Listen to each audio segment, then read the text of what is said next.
But now let's bring in that other aspect of EMF and parasites.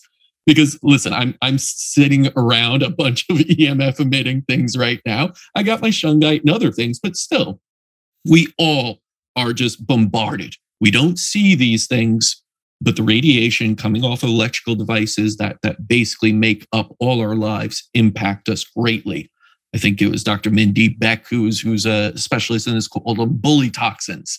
They go into our body and they bully us around and give us bad communication. So we kind of get disturbed cell-to-cell communication and regeneration. But I want to hear, how does EMF actually impact parasites and what can we start to do about it? Great question. In my research, which my paper is all about environmental toxins in air, water, lighting, electromagnetics, and parasites, and how the modern aesthetic practitioner can start to bring these topics into the assessment conversation. Because I look at my colleagues that are doing stem cells and exosomes, and they have much more rigorous patient screening. And I want to see a reduction in adverse events from skin rejuvenation and see people have better long-term outcomes, which is why I'm writing this paper, is to kind of disrupt the aesthetics industry just a little bit and get them up to speed with what some of the more high-level functional practitioners are doing by screening the different environmental toxins that could be present. Now, in my research, I was able to find two really interesting pieces of information. First one, I'm not going to say this to scare you, but it is worthwhile to talk about why this paper is so important. I love to look at federal statistics. And in Canada, we have what's called Stats Canada. And at the start of, the world completely changing a couple of years ago, I was like, I want to see what the data has to say. So I waited patiently for the analysis of mortality rates and all these things between especially those years of 2019 to 2020. And typically that data is published for the year before in November. And then there was a lag. It wasn't published until late February. I was like, this is strange. So I reached out to them and blah, blah, blah. Finally, the data was released late. Now, for the data set, mortality rates by type in Canada, from 2019 to 2020, there was a signal. And that signal was in the category of death of unknown cause. Then reached out for further clarification because that signal doubled. And all the other mortality rates pretty well actually remained stable, including respiratory deaths. I was like, what is the signal that doubled? Brought it up to the scientific roundtable I'm a part of as well. And we were hashing it out, things like that. I think this is the autoimmune stuff. I think this is the environmental toxin stuff. So basically, that category, mortality rates by type, death of unknown cause, is someone just simply doesn't have a diagnosis. They maybe pass away before having a diagnosis, or they don't know what to put their finger on and call it as. So that's definitely something that I think was worthwhile to address in the opening of my paper. And just knowing that environmental toxins are resulting in something very interesting. And this is the increase in oxidative stress status. You'll hear me talk about this on the Rachel Barker podcast, which you've been on as well, Casper. This toxic bucket theory.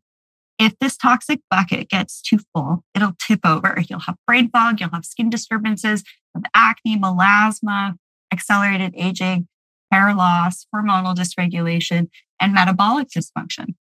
So that's what the oxidative stress status is. And some practitioners are better at assessing this and monitoring this than others. So essentially, when our oxidative stress status or a toxic bucket gets too full, tips over. Okay.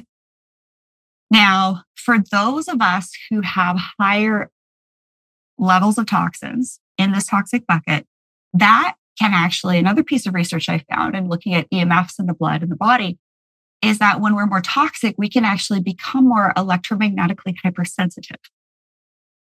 Now, I did also find an interesting piece of data. I think this is about 5-6 years ago. So I always felt a little sensitive to the EMFs, having to do off-grid days, 200 miles out of cell reception once or twice a week to ground and all that stuff to the blood. It all comes down to the blood. I saw on another federal website that it was postulated, this was a while ago, this is probably 2015, that about 15% of the population was considered electromagnetically hypersensitive. That was before 5G. I think that's back when we had 3G. So essentially what we're seeing happen with convenience, which, yes, you said convenience is essentially killing us, it's messing with the blood. And when we're doing live blood cell analysis, we can see that the red blood cells there's some morphology happening. The red blood cells aren't smooth. The exterior lining of the red blood cell should be nice and smooth, and it should bounce off other red blood cells with having balanced electromagnetic interactions. Now, what happens if we're on our phone for 5 minutes? They start to stick together, form chains called rouleaux. And then we're also seeing these really interesting structures in the blood that is pretty recent. It can be related to, something that someone took. It could be related to EMFs. It could be parasites. People are really looking into this stuff right now because they're seeing different structures in the blood. And it's all about looking at the blood. It's all about looking at that red blood cell, because that red blood cell carries oxygen and nutrients to tissues. The largest organ of the body is the skin. So if we want great skin, grounding the body and the blood and reducing EMFs is first and foremost. If you want great hair growth, have good blood flow. If you want good sexual function, have good blood flow. If you want your brain to work properly, have good blood flow. If you want your nails to grow nice and strong, have good blood flow. If you want the energy to live your life's purpose and live a joy-filled, exciting life in the highest, have good blood flow. So contacting the earth, 30 to 45 minutes a day, you do this all the time. I love seeing your social and doing this, is one of the easiest things that you can do. Keep your phone on airplane mode in a Faraday pouch. That works well too. Turn your router off. Personally, I do notice a huge difference in my off-grid days with my skin a couple of days later, looking more dewy, looking more clear, which is related to better blood flow. When I'm traveling around and in different places where, if you say, for example, compare California to Florida, and I actually looked at this when I was thinking of attending a specific conference. So I just did a conference in West Palm Beach. There were about 700 cell towers in like a 3-mile radius. You can search this stuff. And then in Beverly Hills, there were 2,100 cell towers in a 3-mile radius. So different places will have different amounts of EMFs. And if you are sensitive, something to consider is that maybe your toxic bucket is a little too full and your body's having difficulty managing that additional stressor. So what do? This is where biohacking comes in, to purify our air, water, lighting, electromagnetics, and regular detoxing. It's actually really simple, but it's just knowing where to start and how to start off as a beginner, and then some of the advanced biohacking stack practices.